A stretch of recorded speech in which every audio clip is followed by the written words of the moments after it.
SIR আতঙ্ক কোলাঘাটের রামচন্দ্রপুরে। রাজ্যে প্রথম একাধিক এসআইআর ফর্মে গলদ। ছেলের ফর্মে অজ্ঞাত মহিলার ছবি, মহিলার ফর্মে অজ্ঞাত পুরুষের ছবি। কোলাঘাটে উদ্বাস্তু হওয়ার আশঙ্কায় আতঙ্কের ছবি। এসআইআর আতঙ্ক এখন গোটা রাজ্য জুড়ে। নির্বাচনের আগে এই কাজ শেষ করতে তৎপর নির্বাচন কমিশন। বিএলওদের প্রশিক্ষণ দিয়ে জোর কদমে কাজ করানো হচ্ছে। ইতিমধ্যেই ফর্ম বিলির সঙ্গে সঙ্গে চলছে ফর্ম ফিল আপ, ফর্ম গ্রহণ ও অনলাইনে আপলোড করার কাজ। তবে এবার বিএলও কর্তৃক এসআইআর ফর্ম বিলি করার ছবি সংক্রান্ত ভুল নিয়ে আতঙ্ক ছড়িয়েছে পূর্ব মেদিনীপুর জেলার কোলাঘাট ব্লকের খন্নাডিহি গ্রাম পঞ্চায়েত এলাকার রামচন্দ্রপুর দক্ষিণ পাড়া বুথে। জানা গেছে এই পঞ্চায়েতে 37 নম্বর বুথের অশোকঘাটা নামে এক ব্যক্তির ফর্মে অশোকঘাটার জায়গায় এক অজ্ঞাত পরিচয় মহিলার ছবি এসেছে। অপরদিকে বিমলা দাস নামক এক মহিলার জায়গায় এসেছে অজ্ঞাত পরিচয় পুরুষের ছবি। এই নিয়ে ভয়ে দিন কাটাচ্ছেন উক্ত পরিবারের সবাই, কারণ যাদের ফর্মে ভুল এসেছে তারা পরিবারের কর্তা বা কর্ত্রী।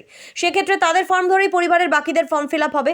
সেক্ষেত্রে একজনের ফর্ম ভুল হলে পরিবারের বাকিদের ফর্মও ভুল হয়ে সব ফর্ম বাতিল হওয়ার আশঙ্কা থেকে যাচ্ছে। ফর্ম বাতিল হলে নাগরিকত্ব হারিয়ে উদ্বাস্তু হওয়ার আশঙ্কায় আতঙ্কে দিন কাটাচ্ছেন তারা। তবে বিএলও দাবি করেছেন যেমন ফর্ম এসেছে ভুল ছবির জায়গায় নিজের ছবি দিয়ে ফিল আপ করলেও পরে ভুল সংশোধন করার জায়গা রয়েছে। তবে এই বিষয় নিয়ে নির্বাচন কমিশনের উপর ক্ষোভ উগরে দিয়েছেন সব রাজনৈতিক দলের নেতারা। 23 বছর অন্তর অন্তর এই এসআইআর কর্মসূচি হয়। এই ধরনের ভুল সংশোধন করা উচিত বলে এক বিজেপি নেতার দাবি। তবে তিনিও এই ধরনের অবাঞ্ছিত ভুলকে মেনে নিতে নারাজ। তিনিও কমিশনের প্রতি ক্ষোভ প্রকাশ করে পরবর্তী সময় যাতে এই ভুল আর না হয়, যাতে সাধারণ মানুষের ভোগান্তি পোহাতে না হয়, সে বিষয়ে তৎপর থাকতে বলেছেন। সমস্যা হয়েছে, আমার ভোটার কার্ডে আমার ফটো আছে, বা এই যে ভোট দিতে গিয়ে সেখানেও কাগজে মেয়ের ফটো, কিন্তু নাম আমার অশোক ঘাটা। বাকি এই যে ফর্ম লেগেছে এত অশোক ঘাটার নাম আছে, মেয়ে মানুষের ছবি আছে। ওই যে মায়ের ভোটার লিস্টের যে ছবিটা, ওটা মেয়ের ছবি আছে কিন্তু ছেলের ছবি দেয়া আছে।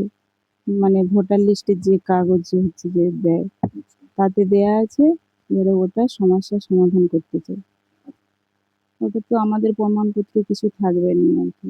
মায়ের এ থেকেই তো আমাদের হচ্ছে যে ভোটার লিস্টের সব কিছুই, তো ওটা কিছু থাকবে না, তখন আমরা দুশ্চিন্তায় পড়বো। আমাদের দেশেই মানুষ দেশেই তো থাকতে চাই।